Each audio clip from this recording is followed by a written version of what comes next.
ഇതിൻ്റെ camera pump ഒരു പക്ഷേ നിങ്ങൾക്ക് പണിയാവാൻ ചാൻസ് ഉണ്ട്. കാരണം പോക്കറ്റിലിട്ടാൽ പോലും ഈ ഒരു സംഭവം നല്ല രീതിയിൽ പൊന്തി നിൽക്കുന്നുണ്ട്. ഇവിടെ കണ്ട ഈ ഒരു സാധനം റൗണ്ട് ഷേപ്പ് കണ്ട, അതൊരു ഡെമ്മി ക്യാമറ അപ്പിയറൻസ് ആണ് എനിക്ക് ഫീൽ ചെയ്യുന്നത്. ഇത്രയും അൾട്രാ ലെവൽ ഫോണിൽ അങ്ങനെ ചെയ്യേണ്ട ആവശ്യമില്ലല്ലോ. പക്ഷെ ഒരു 10 ഫോട്ടോ എടുത്തിട്ട് ആ ഫോട്ടോ അപ്പം തന്നെ ഒരാൾക്ക് കാണിച്ചു കൊടുക്കാൻ വേണ്ടിയിട്ട് ഇങ്ങനെ കാണിച്ചു കഴിഞ്ഞാൽ അത് അപ്പോഴും പ്രോസസ്സ് ചെയ്യാണ്ട് ഇങ്ങനെ കിട്ടും. ഐഫോൺ ഇത് രണ്ടും കൂടി കമ്പയർ ചെയ്യുമ്പോൾ നമ്മൾ ഫീൽ ചെയ്യാൻ പോകുന്ന ഏറ്റവും വലിയ പ്രശ്നം എന്താണെന്ന് വെച്ച് കഴിഞ്ഞാൽ, welcome back to Jino tech vlogs. എല്ലാവർക്കും സുഖമാണെന്ന് വിചാരിക്കുന്നു. അങ്ങനെ നമ്മുടെ ചാനലിൽ നമ്മുടെ വിവോയുടെ X300 അൾട്രയുടെ ഒരു ലോങ് റിവ്യൂ വന്നിരിക്കുകയാണ്. സോ ലോങ് റിവ്യൂ ഉള്ള പ്രധാന കാരണം ഇതിൽ ഒരുപാട് ഫീച്ചേഴ്സ് പറയാനുണ്ട്. ബട്ട് ഈ ഒരു റിവ്യൂ നിങ്ങൾ എന്തായാലും കണ്ടിരിക്കണം. കാരണം ഈ ഒരു റിവ്യൂവിൽ ഞാൻ ഈ ഒരു ഫോണിൻ്റെ പോസിറ്റീവ് സൈഡ് മാത്രമല്ല, ആരും ശ്രദ്ധിക്കാത്ത നെഗറ്റീവ് സൈഡ്സ് ഞാൻ പറയുന്നുണ്ട്. അത് ഞാൻ ചുമ്മാ പറയുന്നതല്ല. ഞാൻ ഈ ഒരു ഫോണ് കഴിഞ്ഞ ഒരു 1 വീക്കായിട്ട് യൂസ് ചെയ്തുകൊണ്ടിരിക്കുകയാണ്. ആ ഒരു സമയത്ത് തന്നെ എനിക്ക് എങ്ങനെയൊക്കെ ഈ ഒരു ഫോൺ ടെസ്റ്റ് ചെയ്യാൻ പറ്റുമോ അങ്ങനെയൊക്കെ ഞാൻ ചെയ്തിട്ടുണ്ട്. ആ സമയത്ത് എനിക്ക് ഫീൽ ചെയ്ത ചില നെഗറ്റീവ്സ് ഞാൻ നിങ്ങളുടെ മുന്നിൽ പറയുന്നുണ്ട്. അതുകൊണ്ട് തന്നെ ഇതൊരു പെയ്ഡ് പ്രൊമോഷൻ അല്ല, ഇതെൻ്റെ പക്കാ എക്സ്പീരിയൻസ് ആണ്. സോ ഈ ഒരു റിവ്യൂ നിങ്ങൾക്ക് കംപ്ലീറ്റ്ലി യൂസ്ഫുൾ ആയിരിക്കും എന്നാണ് എൻ്റെ ഒരു അഭിപ്രായം. നിങ്ങൾക്കും അങ്ങനെ തന്നെ ആയിരിക്കും എന്ന് വിചാരിക്കുന്നു. എന്തായാലും നിങ്ങളുടെ കമൻറ്റ്സ് താഴെ ഇടുക. അതുപോലെ തന്നെ വീഡിയോ നിങ്ങൾക്ക് ഇഷ്ടപ്പെടുന്നുണ്ടെങ്കിൽ നിങ്ങൾ വീഡിയോ ലൈക്ക് ചെയ്യുക. അതുപോലെ തന്നെ നമ്മുടെ ചാനൽ സബ്സ്ക്രൈബ് ചെയ്യാനാണെങ്കിൽ തീർച്ചയായിട്ടും നമ്മുടെ ചാനൽ സബ്സ്ക്രൈബ് ചെയ്യുക. ഈ ഒരു ഫോൺ നമ്മൾ റിവ്യൂ ചെയ്യാനെടുത്തുള്ളത് നമ്മുടെ ജപ്പാൻ സ്ക്വയർ എന്നാണ്. സോ ഈ ഒരു ഫോൺ അല്ലെങ്കിൽ മറ്റ് ബ്രാൻഡുകളിലെ ഫോണുകളൊക്കെ നിങ്ങൾക്ക് പർച്ചേസ് ചെയ്യണമെന്ന് ആഗ്രഹമുണ്ടെങ്കിൽ അല്ലെങ്കിൽ എൻക്വയറി ചെയ്യണമെന്ന് ആഗ്രഹമുണ്ടെങ്കിൽ ഞാൻ അവരുടെ നമ്പർ ഞാൻ താഴെ കൊടുക്കാം. അപ്പോൾ നമുക്ക് നേരെ വീഡിയോയിലേക്ക് പോകാം. Zeiss Cinematic Born to Create എന്ന ടാഗ് ലൈനിൽ വന്നിട്ടുള്ള ഒരു അൾട്രാ ഫോണാണ് നിങ്ങൾ കണ്ടുകൊണ്ടിരിക്കുന്നത്. ഈ ഫോൺ ജസ്റ്റ് ഇങ്ങനെ പിടിച്ചിട്ടൊന്ന് ജസ്റ്റ് ഇങ്ങനെ ഷെയ്ക്ക് ചെയ്താൽ തന്നെ ഇതിൻ്റെ ഉള്ളിലത്തെ ആ ഒരു OIS സപ്പോർട്ട് നമുക്ക് നേരിട്ട് നമ്മുടെ കയ്യിലേക്ക് ഫീൽ ചെയ്യുന്നുണ്ട്. അത് നമ്മുടെ X300 പ്രോയിലാണെങ്കിലും ഫീൽ ചെയ്യുന്നുണ്ട്. ഡിസൈനൊക്കെ നോക്കുകയാണെങ്കിൽ X300 അല്ലെങ്കിൽ X300 പ്രോൻ്റെ ഒക്കെ ആ ഒരു സെയിം ഡിസൈൻ പാറ്റേൺ തന്നെ വന്നിട്ടുള്ളത്. ഈ ഫോണും X300 ഒരുമിച്ച് പിടിച്ച് കഴിഞ്ഞാൽ പെട്ടെന്ന് ഏതാണ് അൾട്രാ എന്ന് മനസ്സിലാക്കാൻ പറ്റാത്ത ഒരവസ്ഥയാണ്. എന്നാലും ഡിസൈൻ കുഴപ്പമില്ല. ഓൾമോസ്റ്റ് നമുക്ക് എല്ലാവർക്കും ഇഷ്ടപ്പെടുന്ന ഒരു ഡിസൈൻ തന്നെയാണ്. ടോട്ടലി ഒരു പ്രീമിയം ഡിസൈനാണ്. അലുമിനിയം ഫ്രെയിം ആണ് വരുന്നത്. ഫ്രണ്ടിലും ബാക്കിലും ഗ്ലാസ് പ്രൊട്ടക്ഷൻ വരുന്നുണ്ട്. IP68 69 പ്രൊട്ടക്ഷൻ വരുന്നുണ്ട്. അതുപോലെ തന്നെ USB 3.2 സപ്പോർട്ടാണ് വരുന്നത്. 3D ultrasonic finger print support വരുന്നുണ്ട്. ഡുവൽ സ്പീക്കർ സപ്പോർട്ട് വരുന്നുണ്ട്. അടിപൊളിയാണ് ഡുവൽ സ്പീക്കർ. അതുപോലെ തന്നെ വൈബ്രേഷൻ മോട്ടർ നല്ല ഹെവി ആയിട്ടുള്ള സംഭവം തന്നെയാണ്. 2 കളേഴ്സിലാണ് അവൈലബിൾ ആയിട്ടുള്ളത്. ഒന്നൊരു എക്ലിപ്സ് ബ്ലാക്ക്, അതുപോലെ തന്നെ ഒരു വിക്ടറി ഗ്രീൻ എന്ന് പറഞ്ഞിട്ടുള്ള 2 കളറിലാണ് അവൈലബിൾ ആയിട്ടുള്ളത്. എന്തായാലും ഡിസൈൻ വൈസ് ഒക്കെ ഒരു പ്രീമിയം ലുക്ക് തന്നെയാണ്. ഇതിൽ ഏറ്റവും വലിയ പ്രത്യേകത എന്ന് വെച്ച് കഴിഞ്ഞാൽ ഇതിൻ്റെ ക്യാമറ പമ്പിൻ്റെ ഗൈസ് ഒരു ഭയങ്കര ഹ്യൂജ് ആയിട്ടുള്ളൊരു ക്യാമറ പമ്പാണ്. ഇതിൻ്റെ സൈസിനെ പറ്റി ഞാൻ പറയുന്നേക്കാൾ ഉപരി ഞാനൊരു സംഭവം ചെയ്ത് കാണിച്ചു തരാം. കണ്ട, എനിക്ക് വേണമെങ്കിൽ ഇതിൻ്റെ ആ ഒരു ക്യാമറ പമ്പ് പിടിച്ചുകൊണ്ട് മാത്രം വേണമെങ്കിൽ ഈ ഒരു ഫോണിനെ ഈസി ആയിട്ട് ഹോൾഡ് ചെയ്യാം. അപ്പോൾ തന്നെ ആ ഒരു ഫോണിൻ്റെ ആ ഒരു ക്യാമറ പമ്പിൻ്റെ സൈസ് എത്രത്തോളം നിങ്ങൾക്ക് മനസ്സിലാക്കാമല്ലോ. പിന്നെ ഇതിൻ്റെ തിക്നെസ് നോക്കുമ്പോൾ ഇവിടെയുള്ള തിക്നെസ് അല്ല ആക്ച്വലി ഇവിടെയുള്ള തിക്നെസ്. ഇത് നമ്മൾ പോക്കറ്റിലിടുമ്പോൾ നമുക്ക് ആക്ച്വലി ഫീൽ ചെയ്യുക ഈ ഒരു തിക്നെസ് ആണ്. നമ്മൾ കൈയൊക്കെ എപ്പോഴും ഇങ്ങനെ തട്ടിക്കൊണ്ടിരിക്കാൻ അത്രയും ഹെവി ആയിട്ടുള്ള ഒരു സംഭവമാണ് വന്നിരിക്കുന്നത്. ഇതൊരു ക്ലാസിക് ക്യാമറ ഇൻസ്പയർഡ് ആയിട്ടുള്ള സംഭവമായിട്ടാണ് വന്നിരിക്കുന്നത് പറയണേ. നമ്മുടെ ലെൻസിൻ്റെ മുകളിൽ കൊടുക്കുന്ന ആ ഒരു ഗ്രിപ്പ് പോലെ തന്നെ ഒരു നെർലിംഗ് എഫക്റ്റ് ഇവിടെ കൊടുത്തിട്ടുണ്ട്. സോ ഇതാണ് നമുക്ക് ഡിസൈനെ പറ്റി പറയാനുള്ളത്. ഓക്കെ, ഈ ഒരു ഫോണിനെ പറ്റി നമ്മൾ റിവ്യൂ ചെയ്യുമ്പോൾ മെയിനായിട്ട് ഇതിൻ്റെ ക്യാമറേനെ പറ്റി തന്നെയാണ് പറയേണ്ടത്. അതുകൊണ്ട് തന്നെ ഇതിൻ്റെ ബാക്കി കാര്യങ്ങളൊക്കെ ഞാൻ ജസ്റ്റ് പറഞ്ഞു പോകുന്നുള്ളൂ. കാരണം ബാക്കി കാര്യങ്ങളൊക്കെ ഓൾമോസ്റ്റ് സെറ്റാണ്, ഒന്നും സംശയിക്കേണ്ട ആവശ്യമില്ല. ഫസ്റ്റ് ഓഫ് ഓൾ ഇതിൻ്റെ പെർഫോമൻസ് സ്നാപ്ഡ്രാഗൻ്റെ 8 Elite Gen 5 ആണ് വരുന്നത്. വേറെ ലെവൽ പെർഫോമൻസ് ആണ്, ഒന്നും നോക്കേണ്ട ആവശ്യമില്ല. ബാറ്ററി നോക്കുകയാണെങ്കിൽ 6600 mAh ബാറ്ററിയാണ് വരുന്നത്. അത് അത്യാവശ്യം നല്ല ബാറ്ററി ബാക്കപ്പ് കിട്ടുന്നുണ്ട്. നിങ്ങൾ ഹെവി ആയിട്ട് വീഡിയോയും കാര്യങ്ങളൊക്കെ ചെയ്യുമ്പോൾ മാത്രമേ ബാറ്ററിക്ക് ഒരു നല്ല ഡ്രെയിനിങ് ഫീൽ ചെയ്യുള്ളൂ. അതർവൈസ് ബാറ്ററി ബാക്കപ്പ് അടിപൊളിയാണ്. 100 വാട്ടിൻ്റെ ഫാസ്റ്റ് ചാർജിങ് ഉണ്ട്. അത് PD ചാർജറാണ്. നമുക്ക് ഓൾറെഡി ബോക്സിൽ അവൈലബിൾ ആണ്. സോ ബാറ്ററി സൈഡിൽ നിന്നും സെറ്റാണ്. ഇനി ഡിസ്പ്ലേ സൈഡ് നോക്കുകയാണെങ്കിലും ഓൾമോസ്റ്റ് സെറ്റാണ്. 6.8 ഇഞ്ച് സൈസ് വരുന്ന ഒരു AMO LED ഡിസ്പ്ലേ ആണ് വരുന്നത്. അതും LTPO ഡിസ്പ്ലേ ആണ് വരുന്നത്. പിന്നെ ഇതിൻ്റെ ഒരു പ്രത്യേകത എന്ന് പറഞ്ഞു കഴിഞ്ഞാൽ ഇതിൻ്റെ ഡിസ്പ്ലേ കളർ ടോൺ ചെയ്തിരിക്കുന്നത് നമ്മുടെ സൈസാണ്. അതും 2K റെസൊല്യൂഷൻ്റെ ഡിസ്പ്ലേ ആണ്. പിന്നെ വേരിയബിൾ റിഫ്രഷ് റേറ്റ് ആണ് വരുന്നത്. 0 to 144 Hz refresh rate variable വരുന്നുണ്ട്. 4500 nits പീക്ക് ബ്രൈറ്റ്നസ് വരുന്നുണ്ട്. HDR 10+ സപ്പോർട്ട്, ഡോൾബി വിഷൻ്റെ സപ്പോർട്ട്, 10-bit ഡിസ്പ്ലേ, വേണ്ട എല്ലാവിധ പരിപാടികളും വരുന്നുണ്ട്. നല്ല ഹൈ ക്ലാരിറ്റി ഡിസ്പ്ലേ ആണ്. ഡിസ്പ്ലേ ഒക്കെ വേറെ ലെവലായിട്ടുണ്ട്. ഇനി എടുത്തു പറയേണ്ടത് ഫോണിൻ്റെ കൂളിംഗ് സിസ്റ്റമാണ്. ഏകദേശം 5800 mm സ്ക്വയർ സൈസിലുള്ള വേപ്പർ കൂളിംഗ് സംഭവങ്ങൾ ഇതിൽ വരുന്നുണ്ട്. അതുകൊണ്ട് തന്നെ വേപ്പർ ചാമ്പർ വരുന്നുണ്ട്. അതുകൊണ്ട് തന്നെ അത്യാവശ്യം നല്ല കൂളിംഗ് ഒക്കെ ഈ ഒരു ഫോണിൽ കിട്ടുന്നുണ്ട്. നിങ്ങൾ നല്ല ഡേ ടൈമിൽ വീഡിയോസ് ഒക്കെ എടുക്കുമ്പോൾ പോലും വലിയ രീതിയിലുള്ളൊരു ഹീറ്റിംഗ് എനിക്ക് ഫീൽ ചെയ്തില്ല. ബട്ട് നല്ല വലുതാണെങ്കിൽ ചെറിയ ഹീറ്റിംഗ് വരുന്നുണ്ട്. ഡിസ്പ്ലേയുടെ കാര്യം പറഞ്ഞു വന്നപ്പോൾ ഒരു കാര്യം പറയാൻ വിട്ടുപോയി. ഈ ഒരു ഡിസ്പ്ലേയിൽ അത്യാവശ്യം നല്ല ഐ പ്രൊട്ടക്ഷൻ സെറ്റപ്പും കാര്യങ്ങളും വരുന്നുണ്ട്. പിന്നെ ഒറിജിനൽ OISൻ്റെ സപ്പോർട്ടാണ് വരുന്നത്.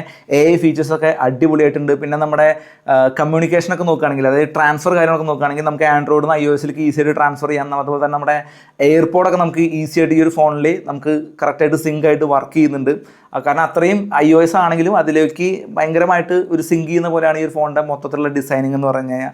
അതുപോലെ തന്നെ നമുക്ക് ഈ ഒരു ഫോൺ PC ആയിട്ട് കണക്ട് ചെയ്യാൻ വളരെ എളുപ്പത്തിൽ നമുക്ക് പറ്റുന്നുണ്ട്. സോ ഇതുപോലുള്ള നല്ല നല്ല ഫീച്ചേഴ്സൊക്കെ ഈ ഒരു ഫോണിൻ്റെ സോഫ്റ്റ്വെയർ എക്സ്പീരിയൻസ് നമുക്ക് കിട്ടുന്നുണ്ട്. പിന്നെ ഈ ഒരു ഫോണിൽ 7 ഇയേഴ്സിൻ്റെ OS സപ്പോർട്ടും വരുന്നുണ്ട്. അതുകൊണ്ട് തന്നെ നമുക്ക് എത്രത്തോളം അപ്ഡേറ്റഡ് ആയിട്ട് ഈ ഒരു ഫോൺ ഉപയോഗിക്കാൻ പറ്റുമെന്ന് വെച്ച് കഴിഞ്ഞാൽ ഏകദേശം ഒരു 5-6 വർഷത്തേക്കൊക്കെ ഈസി ആയിട്ട് ഈ ഒരു ഫോൺ ഉപയോഗിക്കാൻ പറ്റും. അപ്പോൾ നമ്മൾ നേരത്തെ പറഞ്ഞ സ്പെക്കുകൾ കുറച്ച് സ്പീഡ് കൂടിപ്പോയി എന്ന് എനിക്കറിയാം. എന്നാലും ആ സ്പെക്കുകളിൽ കാര്യമായിട്ടുള്ള പ്രശ്നങ്ങൾ എനിക്ക് ഫീൽ ചെയ്യാത്തതുകൊണ്ടാണ് ഞാൻ അങ്ങനെ പറഞ്ഞത്. പെർഫോമൻസ് ആണെങ്കിലും ബാറ്ററി ആണെങ്കിലും സോഫ്റ്റ്വെയർ എക്സ്പീരിയൻസ് ആണെങ്കിലും എല്ലാം ഓവറോൾ സെറ്റാണ്. ഇനി നമുക്ക് മെയിൻ പാർട്ടായിട്ടുള്ള ക്യാമറ സൈഡിലേക്ക് കിടക്കാം. ക്യാമറ സൈഡിലേക്ക് കിടക്കുമ്പോൾ നമ്മൾ ഓരോ ക്യാമറ സ്പെസിഫൈ ചെയ്ത് പറയുമ്പോഴും അതിൽ ഒരുപാട് ഹൈലൈറ്റ്സ് ഒളിഞ്ഞു കിടക്കുന്നുണ്ട്. എന്നാൽ അതിന് നെഗറ്റീവ്സ് ഉണ്ട്. നെഗറ്റീവ്സ് നമ്മൾ ലാസ്റ്റാണേ പറയുന്നുള്ളൂ. സോ ഫസ്റ്റ് ഓഫ് ഓൾ ഇതിൻ്റെ അൾട്രാ വൈഡ് ലെൻസിനെ പറ്റി പറയുകയാണെങ്കിൽ 14mm അത്യാവശ്യം വൈഡായിട്ട് ഒരു അൾട്രാ വൈഡ് ലെൻസാണ് വരുന്നത്. അതും 50 മെഗാപിക്സലിൻ്റെ അൾട്രാ വൈഡ് സെൻസറാണ് വരുന്നത്. സെക്കൻഡ് ക്യാമറയെ പറ്റി പറയുന്നത് നമ്മുടെ 35mm ഡോക്യുമെൻ്ററി ക്യാമറ എന്ന് പറയുന്ന സെൻസറാണ്. അതായത് അതിന് ആ ഒരു മെയിൻ സെൻസറിനെ അവർ വിളിക്കുന്നത് ഡോക്യുമെൻ്ററി ക്യാമറ എന്നാണ്. അത് 200 മെഗാപിക്സലാണ് വരുന്നത്. ആ സെൻസറിനെ പറ്റി നോക്കുകയാണെങ്കിൽ സോണി LYTIA 901 സെൻസറാണ് വരുന്നത്. കിഡിലൻ സെൻസറാണ്. സിപ്പയുടെ അതായത് നേരത്തെ പറഞ്ഞ ആ ഒരു സ്റ്റെബിലൈസേഷൻ്റെ സപ്പോർട്ട് സിപ്പ 6.5 സപ്പോർട്ട് വരുന്നുണ്ട്. ഇനി മൂന്നാമത്തെ സെൻസർ നോക്കുകയാണെങ്കിൽ 85mm gimbal like stabilisation APO telephoto sensor എന്ന് പറയുന്ന സെൻസറാണ്. അത് ടെലിഫോട്ടോ ലെൻസാണ്. 3.5x telephoto ലെൻസാണ്. അതും 200 മെഗാപിക്സലിൻ്റെ ആണ് എന്നുള്ളതാണ് ഇവിടുത്തെ ഹൈലൈറ്റ്. നമ്മുടെ വിവോ X300 Proയിൽ ടെലിഫോട്ടോ ലെൻസ് മാത്രമേ 200 ഉണ്ടായിരുന്നുള്ളൂ. എന്നാൽ ഇവിടെ മെയിൻ സെൻസറും അതുപോലെ തന്നെ ടെലിഫോട്ടോ ലെൻസും രണ്ടും 200 മെഗാപിക്സൽ ആയതുകൊണ്ട് തന്നെ ഓരോ വീഡിയോ നോക്കുകയാണെങ്കിലും ഫോട്ടോ നോക്കുകയാണെങ്കിലും അതിലെ ഡീറ്റെയിൽസ് വേറെ ലെവലാണ് ഗൈസ്, ഒന്നും പറയാനില്ല. സോ ഈ അപ്പോക്രോമാറ്റിക് എന്ന് പറയുന്ന ഒരു വാക്കിൻ്റെ റെപ്രസെൻറ്റേഷനാണ് ഈ APO ടെലിഫോട്ടോ എന്ന് പറയുന്നത്. അതായത് ഒന്നുമില്ല, നമ്മുടെ കളറിൻ്റെ കാര്യങ്ങളൊക്കെ പക്ക ആക്യുറേറ്റ് ആയിരിക്കും എന്നുള്ളതാണ് ഇതിനെപ്പറ്റി പറയുന്നത്. കറക്റ്റ് നമ്മുടെ ക്യാമറാസൊക്കെ യൂസ് ചെയ്യുന്ന ചേട്ടന്മാർക്ക് അറിയായിരിക്കും ഈ ഒരു ക്രോമാറ്റിക് അബ്രിവേഷൻ എന്ന് പറഞ്ഞ ടൈമൊക്കെ എന്താണെന്ന് അറിയായിരിക്കും. ഞാനത് കൂടുതൽ കിടക്കുന്നില്ല. എന്തായാലും അത്യാവശ്യം നല്ല ഡീസൻ്റ് ആയിട്ടുള്ള ക്ലാരിറ്റി കിട്ടുന്ന ഒരു സെറ്റപ്പാണെന്ന് നിങ്ങൾ മനസ്സിലാക്കിയാൽ മതി. അത് ഓരോ സെൻസറിനെ പറ്റിയിട്ടും ഇത്രയും ഡീറ്റെയിൽ ആയിട്ട് പറയാൻ പറ്റുന്ന രീതിയിലുള്ളൊരു ഫോൺ ഞാൻ വേറെ കണ്ടിട്ടില്ല ഗൈസ്. കാരണം അതിൻ്റെ സ്പെക്കാണ് ഓരോ സെൻസറിനും കൊടുത്തിരിക്കുന്നത്. അതായത് സെൻസറിൻ്റെ കേസിൽ ഒരു കോംപ്രമൈസും വരുത്തിയിട്ടില്ല. അതുകൊണ്ട് തന്നെയാണ് ഈ ഒരു പ്രൈസ് കൂടിയത്. മെയിനായിട്ട് ഈ സെൻസറുകളിലെ ഈ ഒരു സംഭവം അതുപോലെ തന്നെ നമ്മുടെ സ്നാപ്ഡ്രാഗൺ 8 Elite Gen 5 ഇവിടെ കൊണ്ടുവരാനും നോക്കിയതാണ് ഇതിൻ്റെ മെയിനായിട്ടുള്ള ഒരു എക്സ്പെൻസ് വരാനുള്ള കാരണം. സോ സെൻസർ തരുന്നൊക്കെ അടിപൊളിയാണ്. കൂടാതെ ഈ ഒരു ഫോണിൽ നമുക്ക് 200mm അല്ലെങ്കിൽ 400mm 2 ടെലിഫോട്ടോ എക്സ്റ്റൻഡർ സൂം ലെൻസുകളും ഉപയോഗിക്കാം. സോ വന്നിരിക്കുന്ന 3 ക്യാമറ സെറ്റപ്പ് അടിപൊളിയാണ്, ഒന്നും പറയാനില്ല. അതിൻ്റെ കൂടെ നമുക്ക് ഇതിൻ്റെ കളർ സെൻസ് ചെയ്യാൻ വേണ്ടി മാത്രം ഒരു 5 മെഗാപിക്സലിൻ്റെ ഒരു സെൻസർ ഇവർ കൊടുത്തിട്ടുണ്ട്. വിവോ കളർ സെൻസിങ് ക്യാമറ എന്ന് പറഞ്ഞിട്ട് ഒരു 5 മെഗാപിക്സലിൻ്റെ ക്യാമറ കൂടി കൊടുത്തിട്ടുണ്ട്. പിന്നെ നമുക്ക് വേറൊരു സെൻസർ കൂടി കാണാൻ പറ്റും. അത് ആക്ച്വലി ഒരു ക്യാമറ പോലെ തന്നെ നമുക്ക് ഫീൽ ചെയ്യുന്നത്. അത് ക്യാമറ ആയിട്ടല്ല, ഒരു ഡെമ്മി ക്യാമറ പോലെ നമുക്ക് ആദ്യം തോന്നുന്നത്. ബട്ട് ആ ഒരു ഡെമ്മി ക്യാമറ പോലെ തോന്നിക്കുന്ന അതിൻ്റെ ഉള്ളിൽ നമുക്കൊരു സെൻസർ ഫീൽ ചെയ്യുന്നുണ്ട്. ഒരു പക്ഷേ അത് ലൈറ്റ് സെൻസർ ആയിരിക്കാം. സോ അതുപോലെ തന്നെ ഫോക്കസ് അഡ്ജസ്റ്റ് ചെയ്യാനുള്ള ആ ഒരു ലേസർ സെൻസറൊക്കെ ആയിരിക്കാം. സോ അതെന്താണെന്ന് ഞാൻ ഇവിടെ കുറച്ച് തപ്പിയിട്ട് എനിക്ക് മനസ്സിലായില്ല. എൻ്റെ ഒരു എക്സ്പീരിയൻസ് വെച്ച് ഞാൻ പറയുന്നത് വെച്ചാൽ അത് നമ്മുടെ ഫോക്കസ് ഡിറ്റക്ട് ചെയ്യാനായിട്ട് പ്രോപ്പറായിട്ട് ഡിറ്റക്ട് ചെയ്യാനുള്ള ഒരു സെൻസർ ആയിരിക്കും. അതൊരു ക്യാമറയുടെ ഷേപ്പ് പോലെ ആക്കിയിട്ട് അതിനുള്ളിൽ വെച്ചിട്ടുണ്ട്. അത് ക്യാമറ അല്ല, ആക്ച്വലി അതൊരു സെൻസർ ആയിരിക്കും. സോ അങ്ങനെ നമുക്ക് ടോട്ടലി ബാക്ക് സൈഡിൽ നോക്കുകയാണെങ്കിൽ 5 സെൻസറാണ് വരുന്നത്. ഒന്ന് 50 മെഗാപിക്സലിൻ്റെ അൾട്രാ വൈഡ്, 200 മെഗാപിക്സലിൻ്റെ വൈഡ് ലെൻസ്, 200 മെഗാപിക്സലിൻ്റെ ടെലിഫോട്ടോ, 5 മെഗാപിക്സലിൻ്റെ കളർ സെൻസിങ് ക്യാമറ, പിന്നെ നമ്മുടെ സെൻസർ, നമ്മുടെ ഫോക്കസിങ് സെൻസർ. ഒന്നും പറയാനില്ല ഗൈസ്, അടിപൊളിയാണ്. ഈ സാംസങ് S26 അൾട്രയിലൊക്കെ നോക്കുമ്പോൾ നമുക്ക് 2 ടെലിഫോട്ടോ ലെൻസ് കാണാൻ പറ്റും. എന്നാൽ ഇവിടെ ഒറ്റ ടെലിഫോട്ടോ ലെൻസ് ഉള്ളൂ. അത് 200 മെഗാപിക്സൽ ആയതുകൊണ്ട് തന്നെ നിങ്ങൾ എങ്ങനെ സൂം ചെയ്താലും അതിൻ്റെ ക്ലാരിറ്റി അടിപൊളിയാണെന്നുള്ളതാണ് ഇവിടുത്തെ ഏറ്റവും വലിയ ഹൈലൈറ്റ് ഇട്ടാ. ഇനി ഇത് കൂടാതെ ഒരുപാട് ഫോട്ടോഗ്രാഫി സെറ്റപ്പുകൾ ഇതിലുണ്ട്. ആസ് യൂഷ്വൽ വിവോയുടെ പോർട്രേറ്റ് ഫോട്ടോഗ്രാഫി വേറെ ലെവൽ തന്നെയായിരുന്നു. ഫോട്ടോ എടുത്തു കഴിഞ്ഞാൽ പ്രോസസ്സ് ചെയ്യാൻ കുറച്ച് ടൈം എടുക്കുമെങ്കിലും ഫോട്ടോന്റെ റിസൾട്ടുകളെല്ലാം അടിപൊളി തന്നെയാണ്. അതുകൊണ്ട് തന്നെ ഫോട്ടോഗ്രാഫിക്ക് വേണ്ടിയിട്ട് ഈ ഒരു ഫോൺ ധൈര്യമായി റെക്കമെൻഡ് ചെയ്യാം. ലൈറ്റിംഗ്, കളറിംഗ്, ക്ലാരിറ്റി, ഈ 3 കാര്യത്തിലും ഈ ഫോൺ അടിപൊളിയാണ്. പക്ഷെ എന്തോ സെൽഫി ക്യാമറയിൽ അത്ര നല്ല റിസൾട്ടുകളായിട്ട് തോന്നിയില്ല. പിന്നീട് കുറച്ച് ബേർഡ്സിനെയും ആനിമൽസിനെയും ഫോട്ടോ എടുത്തപ്പോഴും ആ ഒരു AI പ്രോസസിംഗ് നല്ല രീതിയിൽ ഫോട്ടോയെ എൻഹാൻസ് ചെയ്തിരുന്നു.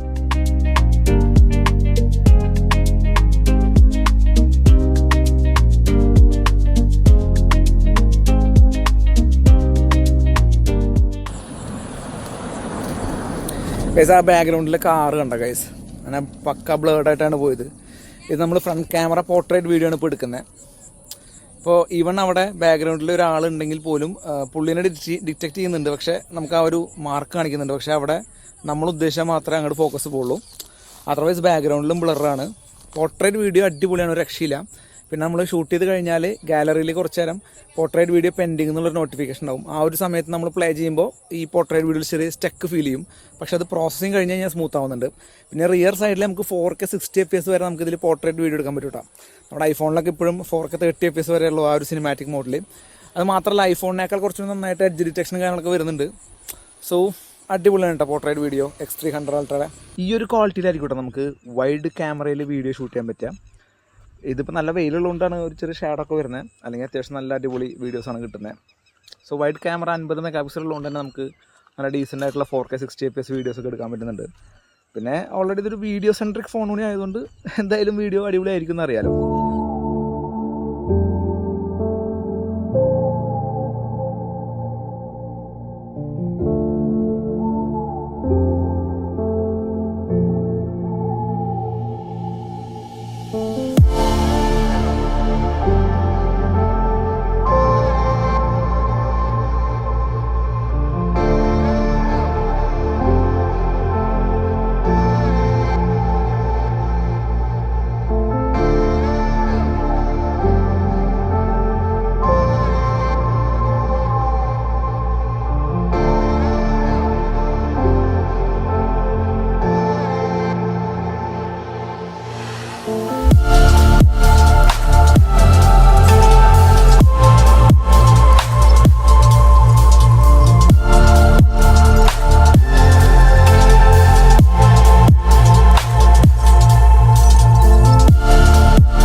ഒന്ന് നമുക്ക് ഫോട്ടോഗ്രാഫ്സൊക്കെ ബെസ്റ്റാണ്, കിട്ടില്ല ഫോട്ടോഗ്രാഫ്സാണ്. പക്ഷേ നിങ്ങളൊന്ന് പ്രോസസ്സിങ് ടൈമിന് വേണ്ടി വെയിറ്റ് ചെയ്യേണ്ടി വരും. അങ്ങനെ ഒരു പ്രശ്നം എനിക്ക് തോന്നി, അതിനെപ്പറ്റി ഞാൻ കൂടുതൽ ലാസ്റ്റ് പറയാം. അതർവൈസ് ഫോട്ടോഗ്രാഫ്സ് ഓരോന്നും കിട്ടുന്നതും സോണിയുടെയൊക്കെ പ്രൊഫഷണൽ ക്യാമറയിൽ നല്ല അടിപൊളി 85mm ഒക്കെ ലെൻസ് ഇട്ട് എടുക്കുന്ന പോലത്തെ ഒരു കിട്ടില്ല ഫോട്ടോസ് നമുക്കിതിൽ കിട്ടും. അത് ഐഫോണിന് പറ്റില്ല ഗൈസ്. നിങ്ങൾ എത്ര സൂം ചെയ്തിട്ട് എടുത്താലും ആ ഐഫോണിന് ആ ഒരു ക്ലാരിറ്റിയും ആ ഒരു കളർ ടോണും ആ ഒരു സൈസിൻ്റെ ആ ഒരു കളർ ടോണും നമുക്ക് ഐഫോൺ കിട്ടില്ല. ഇതൊരു പ്രൊഫഷണൽ ക്യാമറ യൂസ് ചെയ്യുന്ന പോലത്തെ ഒരു സംഭവം കിട്ടുന്നത്. അല്ലാണ്ട് ഐഫോണിൽ ഫോട്ടോ എടുക്കുമ്പോൾ നമ്മൾ ഇൻസ്റ്റാഗ്രാം റെഡി ആയിട്ടുള്ള നമ്മൾ നല്ല ഫേസൊക്കെ നല്ല ബ്രൈറ്റർ ആയിട്ടുള്ള ഫുൾ ബ്രൈറ്റ്നസ് കൊണ്ടുള്ള ഒരു കളിയുള്ള ആ ഒരു പരിപാടിയല്ല ഇവിടെ കറക്റ്റ് നമ്മൾ എങ്ങനെയാണോ ഒരു പ്രൊഫഷണൽ ക്യാമറ സെൻസറിൽ എടുക്കുന്ന ഫോട്ടോസ് അതേപോലെ കിട്ടും. ഒരു ഹെവി ആയിട്ടുള്ള ലെൻസ് ഇട്ട് എടുക്കുന്ന പോലത്തെ ആ ഒരു ബ്ലർ കിട്ടും. 0.95 ആണ് ഇതിൻ്റെ എഫ് വാല്യൂ നമുക്ക് സെറ്റ് ചെയ്യാൻ പറ്റുക. ഐഫോണിൽ എനിക്ക് തോന്നുന്നു 1.4 വരെ സെറ്റ് ചെയ്യാൻ പറ്റുള്ളൂ. ഇതിൽ 0.95 സെറ്റ് ചെയ്യാൻ പറ്റും. അത് അത്രയും ബാക്ക്ഗ്രൗണ്ട് അത്രയും സ്മൂത്ത് ആയിട്ടായിരിക്കും നമുക്ക് കിട്ടുക. മാത്രമല്ല നമ്മൾ കുറച്ച് ലോങ് എന്നുള്ളൊരു പോർട്രേറ്റ് ഫോട്ടോ എടുക്കണമെന്നുണ്ടെങ്കിൽ നമ്മുടെ തൊട്ടടുത്ത് എടുക്കുന്ന ഗ്രൗണ്ടൊക്കെ ഷാർപ്പായിട്ടും അവിടുന്ന് ഒരു ട്രാൻസിഷൻ വന്നിട്ട് നമ്മുടെ ബാക്ക്ഗ്രൗണ്ട് ബ്ലർ ആവുന്ന പോലത്തെ ഒരു പരിപാടി ഉണ്ട് ഗൈസ്. ഒരു രക്ഷയില്ല. ഈ കാണുന്ന ഫോട്ടോയിൽ ആ ഒരു സംഭവം നിങ്ങൾക്ക് മനസ്സിലാവും. അത് അടിപൊളിയാണ്. പിന്നെ വീഡിയോഗ്രാഫി അത്യാവശ്യം നല്ല ഇമ്പ്രൂവ് ആയിട്ടുണ്ട്. 4K 120 FPS അല്ലെങ്കിൽ 8K നമുക്ക് ഈസി ആയിട്ട് വീഡിയോ എടുക്കാൻ പറ്റും. അത്യാവശ്യം നല്ല സ്റ്റെബിലൈസ്ഡ് ആണ്. അത്യാവശ്യം നല്ല ഡൈനാമിക് റേഞ്ച് ഉണ്ട്. ഫേസിലൊക്കെ നല്ല ലൈറ്റ് വരുന്നുണ്ട്. നല്ല ഡെപ്ത് എഫക്റ്റ് നമുക്ക് ഫീൽ ചെയ്യുന്നുണ്ട്. നമുക്ക് ബാക്ക്ഗ്രൗണ്ടിലൊക്കെ നാച്ചുറൽ ആയിട്ടുള്ള കുറച്ച് ഡെപ്ത് ബ്ലറൊക്കെ നമുക്ക് ഫീൽ ചെയ്യുന്നുണ്ട്. പിന്നെ വീഡിയോ സ്ലോ മോഷൻ 4K 120 നമുക്ക് ഷൂട്ട് ചെയ്യാൻ പറ്റും. 4Kയിൽ ടൈം ലാപ്സ് വീഡിയോസ് എടുക്കാൻ പറ്റും. നിങ്ങൾ ആ ഫാസ്റ്റ് ആയിട്ട് ഓടി പോകുന്ന വീഡിയോസ് കണ്ടിട്ടില്ലേ, അത് നമുക്ക് 4Kയിൽ എടുക്കാൻ പറ്റുന്ന പറയുന്നത്. അതുപോലെ തന്നെ 4K 120 FPSൽ 10-bit ലോഗ് വീഡിയോ എടുക്കാൻ പറ്റും ഗൈസ്. അതും നല്ല കിഡിലൻ ക്യാമറ ഇൻ്റർഫേസിൽ. അതിൻ്റെ ക്യാമറ ഇൻ്റർഫേസ് എന്ന് പറഞ്ഞാൽ വേറെ ലെവലാണ്. ഞാൻ കാണിച്ചത് അത് അവർ ഹൈലൈറ്റ് ചെയ്ത് പറയുന്നുണ്ട്. കണ്ടോ ഗൈസ്, ഇവിടെ കാണുന്ന ആ ഒരു സംഭവം കണ്ട സെറ്റിങ്സുകൾ നോക്ക്. വീഡിയോയിൽ അപ്ലൈ ചെയ്യാൻ പറ്റുന്ന സെറ്റിങ്സുകൾ ഒരു രക്ഷയില്ലാത്ത സെറ്റിങ്സുകൾ. നമുക്ക് ലെറ്റ് ആഡ് ചെയ്യാൻ പറ്റും, ടെലിപ്രോമീറ്റർ ഉണ്ട്, ലോഗ് വീഡിയോ സെറ്റ് ചെയ്യാനുള്ള ഓപ്ഷൻ, ഓഡിയോ, പിന്നെ beautification, cinematic style, resolution setting, eco mode, Dolby vision support ഓണാക്കാം ഓഫാക്കാം, angle widened, horizontal levelling, ultra stabilisation, ratio തുടങ്ങിയ എല്ലാ സെറ്റിങ്സും ഇവിടെ വെച്ചിട്ടുണ്ട്. ആ ഒരു ക്യാമറ ലേഔട്ട് കാണാൻ തന്നെ അടിപൊളിയാണ്. പിന്നെ നമ്മുടെ ആ ഒരു ലോഗ് വീഡിയോ സെറ്റപ്പ് ഒക്കെ കൂടി ഓണാക്കി കഴിഞ്ഞാൽ ഒന്നുകൂടി ആ ഒരു പ്രൊഫഷണൽ ഫീൽ നമുക്ക് കിട്ടും. സോ വീഡിയോഗ്രാഫിക്ക് പറ്റിയിട്ടുള്ളൊരു ഫോൺ തന്നെയാണ് കേട്ടത്. ബട്ട് നെഗറ്റീവ്സിന് ഞാൻ പറയാം. പിന്നെ നമുക്ക് 3D ലട്ടുകളൊക്കെ ഉപയോഗിക്കാൻ പറ്റുന്നുണ്ട്. അതുപോലെ തന്നെ വീഡിയോ മോഡുകൾ ഓൾമോസ്റ്റ് എല്ലാ മോഡുകളും സെറ്റാണ്, അതൊന്നും പറയാനില്ല. പിന്നെ നമുക്ക് ഓഡിയോ സൗണ്ട് റിഡക്ഷൻ പോലെയുള്ള പരിപാടികളൊക്കെ നമുക്ക് ഓഡിയോയിൽ ചെയ്യാൻ പറ്റും ഐഫോണിലൊക്കെ ഉള്ള പോലെ തന്നെ. പക്ഷേ അതിനേക്കാളൊക്കെ നല്ല എഫക്റ്റീവായിട്ടാണ് ഓഡിയോ സൗണ്ട് റിഡക്ഷനൊക്കെ ചെയ്യാൻ പറ്റുന്നത്. പിന്നെ അതിനേക്കാൾ ഉപരി നമ്മൾ ചുമ്മാ അങ്ങനെ ഫോൺ പിടിച്ചിട്ട് ഇങ്ങനെ ഒരു വ്ളോഗിംഗ് ഒക്കെ ചെയ്യുന്ന സമയത്ത് നമ്മുടെ വോയിസ് ക്യാപ്ചർ ചെയ്യുന്ന ഒരു ക്വാളിറ്റി മോനെ ഒരു രക്ഷയില്ല. എനിക്ക് തോന്നുന്നില്ല ഐഫോണിനൊന്നും ആ ഒരു ഓഡിയോ ക്വാളിറ്റി പിടിക്കാൻ പറ്റുന്നത്. കാരണം അമ്മാതിരി ഓഡിയോ ക്വാളിറ്റിയാണ് അവർ റെക്കോർഡിങ്ങിൽ പിടിച്ചുകൊണ്ടിരിക്കുന്നത്. പിന്നെ സ്ട്രീറ്റ് ഫോട്ടോഗ്രാഫി എന്ന് പറഞ്ഞിട്ടുള്ളൊരു മോഡുണ്ട്. അതിൽ കുറച്ച് റെട്രോ ഫീൽഡൊക്കെ നമുക്ക് ഫോട്ടോ എടുക്കാൻ ചെറിയൊരു സെറ്റപ്പൊക്കെ ആയിട്ടുള്ള ഒരു ലേഔട്ടാണ്. അത് അടിപൊളിയായിട്ടുണ്ട്.